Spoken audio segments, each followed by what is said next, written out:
So hello everyone, एक बार फिर आप सभी का स्वागत है। और आज के शानदार सेशन में आज हम लोग यूपी का करंट अफेयर्स जो है कवर करेंगे। किस महीने का? मार्च 2024 का। मार्च 2024 का यूपी का करंट अफेयर्स आज हम लोग कवर करेंगे। और यूपी पुलिस री एग्ज़ाम के लिए इंपॉर्टेंट और सफिशिएंट वीडियो है, तो वीडियो को ध्यान से ज़रूर देखिएगा। और मैंने यूपी करंट अफेयर्स की प्ले लिस्ट भी बना रखी है, तो वहाँ पे अभी हम लोगों ने जनवरी का कवर किया है, फरवरी का कवर किया है। आज हम लोग मार्च महीने का कवर कर रहे हैं यूपी का करंट अफेयर्स। तो प्ले लिस्ट से जाकर जनवरी फरवरी का आप लोग करंट अफेयर्स जरूर देखिएगा। तो चलिए, पहला क्वेश्चन बनेगा कि कौन सा राज्य तहसील स्तर पर अग्निशमन केंद्र बनाने वाला देश का पहला राज्य बनने जा रहा है? तो राइट आंसर हो जाएगा यूपी। यूपी इसका राइट आंसर हो जाएगा। उत्तर प्रदेश जो है तहसील स्तर पर अग्निशमन केंद्र बनाने वाला देश का पहला राज्य बनने जा रहा है। तो यहाँ पे ए ऑप्शन है जो कि क्लियर और राइट आंसर हो जाएगा। याद रखना है, जहन में रखना। यहाँ पे आप साफ साफ देख पा रहे होंगे कि हर तहसील में फायर स्टेशन वाला पहला राज्य होगा यूपी। तो यूपी इसका राइट आंसर हो जाएगा। अब यहाँ पे बात करें कि फायर एंड इमरजेंसी सर्विसेज की स्थापना कब की गई थी? तो 1944 में की गई थी। तो ये भी आपको याद रखना है। राज्य में UP fire and emergency services की स्थापना 1944 में की गई थी।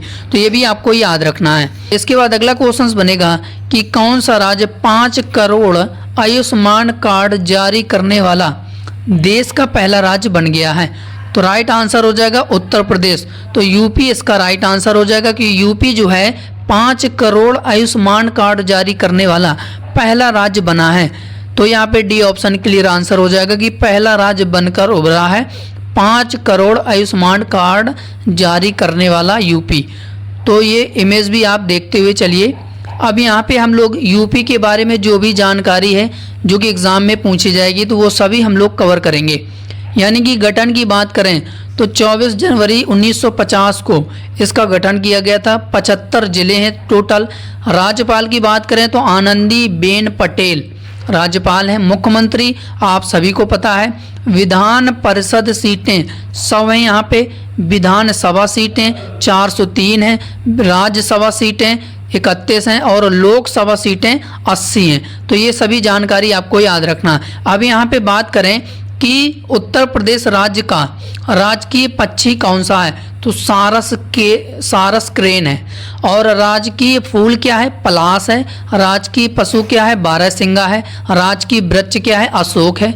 राजकीय जलीय जीव, ये अभी हाल ही में यूपी सरकार ने घोषित किया, गंगा डॉल्फिन को अपना राजकीय जलीय जीव घोषित कर दिया है। और राजकीय खेल हॉकी है। और सीमावर्ती की बात करें कि जो उत्तर प्रदेश है किन राज्यों के साथ, कितने राज्यों के साथ अपना सीमा साझा करता है? तो 8 राज्यों के साथ सीमा साझा करता है। राजस्थान, हरियाणा, हिमाचल प्रदेश, उत्तराखंड, बिहार, मध्य प्रदेश, झारखंड और छत्तीसगढ़। और साथ ही साथ एक केंद्र शासित प्रदेश हो गया आपका दिल्ली। तो दिल्ली से ये सीमा साझा करता है। और साथ ही साथ नेपाल देश से सीमा साझा करता है। तो सिर्फ एक देश से सीमा साझा करता है और नेपाल से, और 8 राज्यों से सीमा साझा करता है। अब आपको मैप दिखाता हूं जिससे कि आपको अच्छे से कंफर्म हो जाएगा। देखो, ये रहा यहाँ पे यूपी और नेपाल से अपना सीमा साझा करता है और 8 राज्यों से अपना सीमा साझा करता है। तो आपको याद रखना है, जहन में रखना है ये सभी बातें। अब यहाँ पे आ जाते हैं कि उत्तर प्रदेश के राष्ट्रीय उद्यान, वन्य जीव अभ्यारण्य, पक्षी अभ्यारण्य कौन कौन से हैं और किस जिले में, किस जनपद में स्थित है? तो यहाँ पे अगर हम लोग दुधवा राष्ट्रीय उद्यान की बात करें तो लखीमपुर खीरी में स्थित है। और बखीरा अभ्यारण्य की बात करें तो संत कबीर नगर में स्थित है। चंद्रप्रभा की बात करें तो चंदौली में स्थित है। हस्तिनापुर वन्य जीव अभ्यारण्य की बात करें तो ये अमरोहा, बिजनौर, मेरठ और गाजियाबाद जैसे जिलों में स्थित है। यानी कि 4 जिलों में स्थित है। ठीक है। और इसके बाद कछुआ वन्य जीव अभ्यारण्य की बात करें तो ये वाराणसी में है। ठीक है। और कैमूर अभ्यारण्य की बात करें तो मिर्जापुर और सोनभद्र जैसे जिलों में स्थित है। किशनपुर वन्य जीव अभ्यारण्य की बात करें तो लखीमपुर खीरी में। लाख बहोसी ये कन्नौज में स्थित है। अब यहाँ पे महावीर स्वामी वन्यजीव अभ्यारण्य की बात करें तो ये ललितपुर में स्थित है। नवाबगंज पक्षी अभ्यारण्य की बात करें तो उन्नाव में स्थित है। पार्वती अर्गा पक्षी अभ्यारण्य की बात करें तो ये गोंडा में स्थित है। अब यहाँ पे पटना पक्षी अभ्यारण्य की बात करें तो ये एटा में स्थित है। पटना बिहार ना समझ लेना कि ये बिहार में स्थित है, नहीं, ये एटा में स्थित है, उत्तर प्रदेश के एटा में। समन अभ्यारण्य की बात करें तो ये मैनपुरी में है। समसपुर अभ्यारण्य की बात करें तो ये रायबरेली में है। और सांडी पक्षी अभ्यारण्य की बात करें तो हरदोई में है। ओखला पक्षी अभ्यारण्य की बात करें तो नोएडा गौतम बुद्ध नगर में स्थित है। तो ये सभी जो भी उत्तर प्रदेश के आपके राष्ट्रीय उद्यान, वन्यजीव अभ्यारण्य, पक्षी अभ्यारण्य, ये आपको याद रखना है कि कौन सा राष्ट्रीय उद्यान, कौन सा अभ्यारण्य कहाँ पर स्थित है, एग्जाम में पूछा जाएगा। चलिए इसके बाद अगला है कि युवा उद्यमिता को बढ़ावा देने के लिए किस राज्य ने माई युवा कार्यक्रम को शुरू किया है। तो उत्तर प्रदेश राज्य सरकार ने युवा उद्यमिता को बढ़ावा देने के लिए माई युवा कार्यक्रम है जो कि शुरू किया है यूपी सरकार ने। अब जो माई युवा का फुल फॉर्म आपसे पूछ लेगा, हो सकता है एग्जाम में, कि इसका पूर्ण नाम बताइए।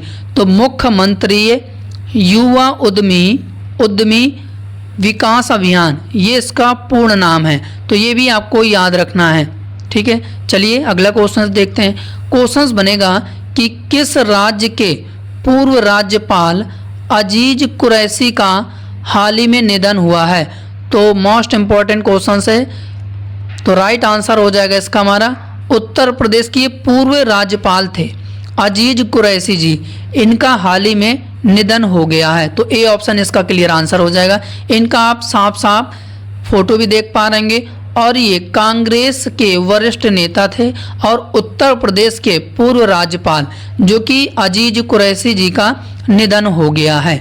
चलिए अगला क्वेश्चन देखते हैं। क्वेश्चन बनेगा कि मार्च 2024 में प्रधानमंत्री नरेंद्र मोदी ने उत्तर प्रदेश के किस शहर में मेट्रो का उद्घाटन किया है। तो उत्तर प्रदेश के किस शहर में मेट्रो का उद्घाटन किया है नरेंद्र मोदी जी के द्वारा। तो राइट आंसर हो जाएगा आगरा इसका राइट आंसर हो जाएगा। ऑप्शन से डी इसका राइट आंसर हो जाएगा। याद रखना, जहन में रखना। और साथ ही साथ सीएम योगी जी ने ताजमहल स्टेशन का भी उद्घाटन किया है, तो ये भी आपको याद रखना है। और मेट्रो जो कि आगरा में मोदी जी के द्वारा उद्घाटन किया गया है, तो ये इंपॉर्टेंट जानकारी है। इमेज भी आपको देखते हुए चलना है साथ ही साथ। इसके बाद अगला क्वेश्चन बनेगा कि किस राज्य सरकार ने 1 अप्रैल 2023 से किसानों के स्वामित्व वाले निजी ट्यूबवेलों के लिए बिजली बिलों की पूर्ण छूट की घोषणा कर दी, यानी कि 100% छूट करने की घोषणा करी है। तो यूपी सरकार ने, तो यहाँ पे जो हमारा डी ऑप्शन है क्लियर और राइट आंसर हो जाएगा। इस वजह से सरकार ने 100% बिजली मुक्त करने की घोषणा करी है कि जो खेती में दिक्कतें हो रही है, सही ढंग से पानी न मिलने पर उत्पादन सही से नहीं होता है, तो उसके लिए सरकार ने ये अलाउंस किया है कि 100% बिजली मुक्त की जाएगी ट्यूबवेलों के लिए। तो ये जानकारी आपको याद रखना है कि मुख्यमंत्री योगी आदित्यनाथ के नेतृत्व वाली उत्तर प्रदेश सरकार ने 1 अप्रैल 2023 से किसानों के स्वामित्व वाले निजी ट्यूबवेलों के लिए बिजली बिलों को 100% छूट करने की घोषणा कर दी है। और ये जो निर्णय लिया गया है किसानों पर वित्तीय बोझ को कम करना, उनकी कृषि उत्पादकता और समग्र कल्याण को बढ़ावा देने के लिए ये 100% मुफ्त छूट दे दी है बिजली बिलों के लिए। साथ ही साथ उत्तर प्रदेश सरकार ने 2024-25 के बजट में 1800 करोड़ रुपए की राशि भी निर्धारित की गई है, ठीक है, कृषि के क्षेत्र में। चलिए इसके बाद अगला है कि प्रधानमंत्री नरेंद्र मोदी ने किस राज्य में 15 हवाई अड्डा परियोजनाओं का उद्घाटन किया है। तो कहाँ पर किया है, तो राइट आंसर हो जाएगा इसका हमारा उत्तर प्रदेश। तो यूपी इसका राइट आंसर हो जाएगा। तो यहाँ पे जो हमारा डी ऑप्शन है क्लियर और राइट आंसर हो जाएगा। यहाँ पे आप साफ साफ फोटो भी देख पा रहे होंगे कि 15 एयरपोर्ट प्रोजेक्ट जो है मोदी जी के द्वारा इसका यूपी में उद्घाटन किया गया है। अगला क्वेश्चन बनेगा कि किस राज्य में पुलिस व्यवस्था में परिवर्तन लाने के लिए त्रिनेत्र ऐप 2.0 का अनावरण किया गया है। तो यूपी सरकार ने पुलिस व्यवस्था में परिवर्तन के लिए त्रिनेत्र ऐप 2.0 का अनावरण किया है। तो यहाँ पे सी ऑप्शन इसका क्लियर आंसर हो जाएगा। यहाँ पे आप साफ साफ फोटो भी देख पा रहे होंगे कि UP launches digital platform Trinetra app 2.0 को लॉन्च किया है यूपी पुलिस में परिवर्तन लाने के लिए। यहाँ पे आप देख पा रहे होंगे साफ साफ। चलिए इसके बाद अगला है कि मार्च 2024 में किस राज्य की कैबिनेट ने हरित हाइड्रोजन नीति यानी कि ग्रीन हाइड्रोजन पॉलिसी को मंजूरी दे दी है। तो यूपी सरकार ने दिया है। तो यहाँ पे जो हमारा डी ऑप्शन है क्लियर और राइट आंसर हो जाएगा। इसके बाद अगला है कि केंद्रीय गृह मंत्रालय ने उत्तर प्रदेश के किस जिले के 8 रेलवे स्टेशनों के नाम बदलने की सरकार ने प्रस्ताव को मंजूरी दे दी है। तो इसका हमारा राइट आंसर हो जाएगा अमेठी के 8 रेलवे स्टेशनों के नाम बदलने की यूपी सरकार ने मंजूरी दे दी है। तो यहाँ पे सी ऑप्शन इसका क्लियर आंसर हो जाएगा। यानी कि जो 8 रेलवे स्टेशन हैं उनके नाम क्या क्या चेंज किए गए हैं, तो ये भी हम लोग एक नज़र रिवीजन कर लेते हैं। यानी कि यूपी सरकार द्वारा भेजे गए प्रस्ताव में ये बताया गया है कि कासिमपुर हॉल्ट का नाम बदलकर जायस सिटी रख दिया गया है और जायस का नाम बदलकर गुरु गोरखनाथ धाम कर दिया जाएगा और बानी का नाम बदलकर स्वामी परमहंस कर दिया जाएगा। मिसरौली का नाम बदलकर माँ कालिकन धाम कर दिया जाएगा और निहालगढ़ का नाम बदलकर महाराजा बिजली पासी कर दिया जाएगा। अकबरगंज का नाम बदलकर अहोरवा भवानी धाम रखा जाएगा और इसके बाद वारिसगंज का नाम बदलकर अमर शहीद भाले सुल्तान के नाम पर रखा जाएगा और फुर्सतगंज रेलवे स्टेशन का नाम बदलकर तपेश्वर नाथ धाम कर दिया जाएगा। तो ये 8 रेलवे स्टेशन हैं अमेठी के, जो कि सरकार के द्वारा ये प्रस्ताव को मंजूरी दे दी है कैबिनेट के द्वारा कि नाम चेंज किए जाएंगे। अब इसके बाद अगला है कि किस हाई कोर्ट ने मदरसा शिक्षा अधिनियम को असंवैधानिक घोषित कर दिया है। तो राइट आंसर हो जाएगा इलाहाबाद हाई कोर्ट, इसका राइट आंसर हो जाएगा। ऑप्शन बी इसका राइट आंसर हो जाएगा। मदरसा शिक्षा अधिनियम को असंवैधानिक घोषित कर दिया है इलाहाबाद हाई कोर्ट, इसका राइट आंसर हो जाएगा। यानी कि इलाहाबाद उच्च न्यायालय लखनऊ खंडपीठ ने धर्मनिरपेक्षता के सिद्धांत का उल्लंघन करने के लिए UP board of Madrasa education act 2004 को असंवैधानिक घोषित कर दिया है और ये संविधान के आर्टिकल 14 के तहत मौलिक अधिकारों का भी उल्लंघन करता है। तो ये जानकारी मैं इस वजह से लगा रहा हूँ कि इससे रिलेटेड जो भी एडिशनल इन्फॉर्मेशन है आपको क्लियर हो जाएगा और क्वेश्चंस भी अच्छे से आपको लंबे समय तक याद हो जाएगा। जस्टिस विवेक चौधरी और सुभाष विद्यार्थी की बेंच ने ये फैसला सुनाया है, ठीक है। और लखनऊ पीठ का आदेश अंशुमान सिंह राठौर की याचिका पर आया है। जो आदेश है वो अंशुमान सिंह राठौर की याचिका पर आया है, ठीक है। तो ये एडिशनल जानकारी आपको याद रखना है। अगला है कि किस प्रदेश सरकार ने राज्य के 100 अविकसित शहरों में विकास को गति देने के लिए आकांक्षी शहर कार्यक्रम को शुरू किया है। तो किस राज्य सरकार ने, तो यूपी का करंट अफेयर्स हम लोग कवर कर रहे हैं, तो यूपी इसका राइट आंसर हो जाएगा। उत्तर प्रदेश इसका राइट आंसर हो जाएगा। यूपी शहर ने आकांक्षी शहर कार्यक्रम को शुरू किया है। तो यहाँ पे ए ऑप्शन क्लियर आंसर हो जाएगा। यहाँ पे आप साफ साफ देख पा रहे होंगे कि यूपी सरकार ने आकांक्षी शहर कार्यक्रम को शुरू कर दिया है। तो ये आपको याद रखना है। चलिए इसके बाद अगला है कि पर्यावरण वन और जलवायु परिवर्तन मंत्रालय के तहत उत्तर प्रदेश ने किस अभ्यारण्य में विश्व वन्यजीव दिवस मनाया गया है।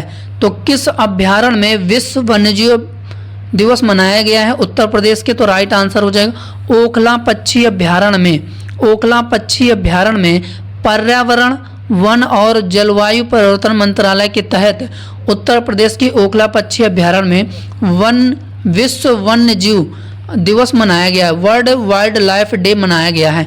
तो यहाँ पे डी ऑप्शन क्लियर आंसर हो जाएगा, यानी कि मिशन लाइफ पर केंद्रित विश्व वन्यजीव दिवस ओखला पक्षी अभ्यारण्य में मनाया गया है। ठीक है, यानी कि जो ओखला पक्षी अभ्यारण्य है वो कहाँ पर स्थित है भैया, तो उत्तर प्रदेश के गौतम बुद्ध नगर जिले के नोएडा में स्थित है। कहाँ पर स्थित है, नोएडा में स्थित है, आपको याद रखना है। और प्रत्येक वर्ष जंगली जीवों और पौधों का उत्सव मनाने के लिए 3 मार्च को विश्व वन्य जीव दिवस मनाया जाता है। तो ये भी आपको जानकारी रखना है। अब यहाँ पे इसकी थीम की अगर हम लोग बात करें तो व्यक्तियों और पृथ्वी को जोड़ना, वन्यजीव संरक्षण में डिजिटल नवाचार की खोज। तो अगला है कि किस राज्य सरकार ने प्रोजेक्ट प्रवीण के माध्यम से राज्य में 61,000 से अधिक लड़के और लड़कियों को कौशल प्रशिक्षण प्रदान किया है।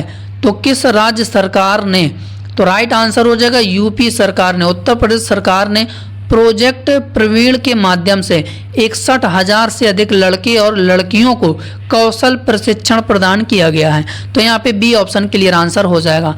अगला है कि किस राज्य सरकार ने बुंदेलखंड क्षेत्र के 7 जिलों के सभी तहसीलों सहित राज्य की 100 सर्वाधिक सूखाग्रस्त तहसीलों में सूखे की स्थिति पर नजर रखने के लिए टेलीमेट्रिक वेदर स्टेशन स्थापित करने की घोषणा की है।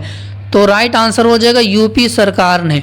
तो यूपी सरकार ने बुंदेलखंड के 7 जिलों में ये टेलीमेट्रिक वेदर स्टेशन है जो कि स्थापित किया जाएगा और 100 सर्वाधिक सूखाग्रस्त तहसीलों में सूखे की स्थिति पर ये नज़र रखा जाएगा। ठीक है, यानी कि वो जिले कौन कौन से हैं, तो हमीरपुर, बांदा, ललितपुर, जालौन, झांसी, महोबा, चित्रकूट जैसे जिलों में ये जो टेलीमेट्रिक वेदर स्टेशन है स्थापित किए जाएंगे। ठीक है, अगला है कि किस राज्य ने अगले 75 वर्षों में 75 जिलों में 50,000 इलेक्ट्रिक बसें शुरू करने का लक्ष्य रखा है।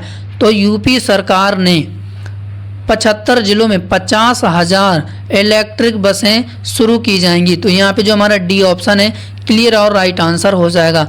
तो यहाँ पे डी फॉर डॉग इसका राइट आंसर हो जाएगा, उत्तर प्रदेश इसका राइट आंसर हो जाएगा। यहाँ पे आप साफ साफ फोटो भी देख पा रहे होंगे कि अगले 5 वर्षों में 75 जिलों में 50,000 इलेक्ट्रिक बसें शुरू की जाएंगी। चलिए इसके बाद अगला है कि निर्वाचन आयोग ने उत्तर प्रदेश का नया गृह सचिव अपॉइंट किया गया है। तो किसे अपॉइंट किया गया है, तो राइट आंसर हो जाएगा इसका हमारा दीपक कुमार को। दीपक कुमार इसका राइट आंसर हो जाएगा। दीपक कुमार को गृह सचिव, उत्तर प्रदेश का नया गृह सचिव अपॉइंट कर दिया गया है निर्वाचन आयोग ने। तो यहाँ पे सी ऑप्शन क्लियर आंसर हो जाएगा। यहाँ पे आप इनका फोटो भी देख लीजिए कि ये IAS ऑफिसर हैं दीपक कुमार, जो कि इनको गृह सचिव यूपी का अपॉइंट कर दिया गया है। अगला है कि उत्तर प्रदेश में प्रतिवर्ष मसान होली कहाँ पर मनाई जाती है। तो मसान होली का जो उत्सव है, जो पर्व है, वो कहाँ पर मनाया जाता है, तो राइट आंसर हो जाएगा वाराणसी। वाराणसी इसका राइट आंसर हो जाएगा। ऑप्शंस बी फॉर बॉय इसका राइट आंसर हो जाएगा। तो मसान होली का जो उत्सव त्यौहार है वो वाराणसी में मनाया जाता है प्रत्येक वर्ष। यहाँ पे आप देख पा रहे होंगे साफ साफ फोटो कि राख से ये जो मसान होली है वो सेलिब्रेट की जाती है।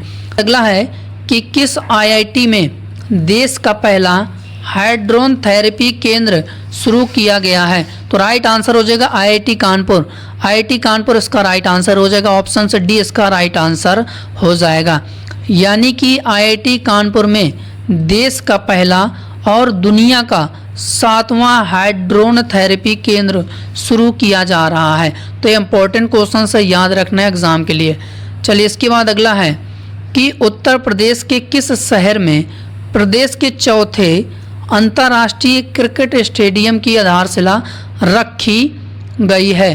तो राइट आंसर हो जाएगा इसका हमारा गाजियाबाद, गाजियाबाद इसका राइट आंसर हो जाएगा। ऑप्शन सी इसका राइट आंसर हो जाएगा। यहाँ पे आप साफ साफ देख पा रहे होंगे कि यूपी को मिलेगा चौथा अंतर्राष्ट्रीय क्रिकेट स्टेडियम, जो कि गाजियाबाद इसका राइट आंसर हो जाएगा।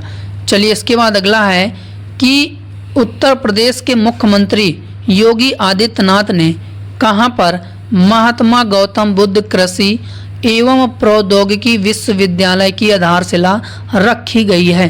तो राइट आंसर हो जाएगा कुशीनगर, कुशीनगर इसका राइट आंसर हो जाएगा। कुशीनगर इसका राइट आंसर हो जाएगा। ऑप्शन सी इसका राइट आंसर हो जाएगा। यहाँ पे आप साफ साफ फोटो भी देख पा रहे होंगे। चलिए इसके बाद अगला है कि कौन सा राज्य देश का पहला ऐसा राज्य बन गया है जिसके पास सबसे ज़्यादा शहरों में मेट्रो की सुविधा उपलब्ध है? तो राइट आंसर हो जाएगा उत्तर प्रदेश। तो यूपी राज्य बन गया है। तो यहाँ पे जो हमारा बी ऑप्शन है क्लियर और राइट आंसर हो जाएगा। साफ साफ फोटो भी देख पा रहे होंगे कि सबसे अधिक शहरों में मेट्रो का संचालन करने वाला पहला राज्य जो बना है वो उत्तर प्रदेश बन गया है। तो एग्जाम के लिए इंपॉर्टेंट है, पहला राज्य बना है यूपी, तो राइट आंसर हो जाएगा यूपी। यानी कि आगरा मेट्रो के शुरू होने के साथ साथ उत्तर प्रदेश देश का पहला राज्य बन गया है जिसके पास सबसे ज़्यादा शहरों में मेट्रो की सुविधा है। और आगरा शहर मेट्रो रेल नेटवर्क से जुड़ने वाला देश का 21वां और उत्तर प्रदेश का छठा शहर बन गया है। ठीक है, यानी कि इससे पहले लखनऊ हो गया आपका, गाजियाबाद हो गया, नोएडा हो गया, ग्रेटर नोएडा हो गया, कानपुर आते हैं। ठीक, अगला है मोस्ट इंपॉर्टेंट क्वेश्चन है ये भी एग्जाम के लिए कि पहला डायनासोर पार्क उत्तर प्रदेश के किस शहर में बनाया गया है या किस शहर में स्थापित किया गया है? तो राइट आंसर हो जाएगा लखनऊ, लखनऊ इसका राइट आंसर हो जाएगा, याद रखना है। तो यहाँ पे जो हमारा बी ऑप्शन है क्लियर और राइट आंसर हो जाएगा। बी बॉय इसका राइट आंसर हो जाएगा कि पहला डायनासोर पार्क जो कि लखनऊ में स्थापित किया गया है। और लखनऊ में कहाँ पर? तो लखनऊ के जनेश्वर मिश्र पार्क में बनाया गया है। ठीक है, पहला डायनासोर पार्क। ठीक है, चलिए इसके बाद अगला है कि हर घर सोलर योजना, हर घर सोलर योजना में उत्तर प्रदेश का कौन सा शहर है जो कि पहले स्थान पर है? मोस्ट इंपॉर्टेंट क्वेश्चन है। तो राइट आंसर हो जाएगा वाराणसी, वाराणसी इसका राइट आंसर हो जाएगा कि हर घर योजना में उत्तर प्रदेश का ये पहला शहर है, पहले स्थान पर है वाराणसी। तो डी ऑप्शन इसका क्लियर और राइट आंसर हो जाएगा। इसके बाद अगला है कि उत्तर प्रदेश सरकार ने किसे राज्य का नया मुख्य सूचना आयुक्त चीफ इंफॉर्मेशन कमिश्नर अपॉइंट कर दिया है?